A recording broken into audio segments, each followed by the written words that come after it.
হলের সবার রিয়াকশন দেখে মনে হয়েছে যে we are successful.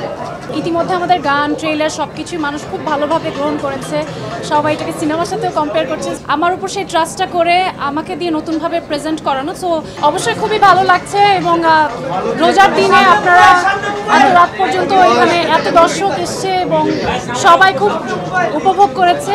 So definitely অমি ভাইয়া বা আমাদের সবারই যেটা ছিল যে এন্টারটেইনিং একটা কন্টেন্ট বানানো, সো ডেফিনেটলি হলের সবার রিয়াকশন দেখে মনে হয়েছে যে we are successful.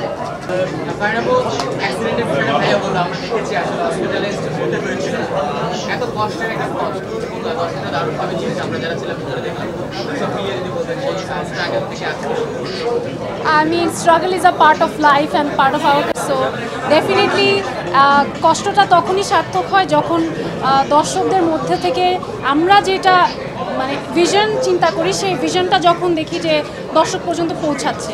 So definitely হলের রিয়াকশন তো খুবই ভালো। ওটিটিতে যখন রিলিজ পাবে আশা করছি সেম অথবা এর থেকেও ভালো রিয়াকশন পাবো সবার থেকে। সবাই খুব এনজয় করবে কন্টেন্টটা। ইতিমধ্যে আমাদের গান ট্রেলার সব কিছুই মানুষ খুব ভালোভাবে গ্রহণ করেছে, সবাই এটাকে সিনেমার সাথেও কম্পেয়ার করছে, সো এটা আমাদের জন্য অনেক বড় পাওয়া। না, আপাতত হাউস সুইট আমরা সবাই। আমি খুবই এক্সাইটেড ছিলাম, কারণ আমি এরকম একটা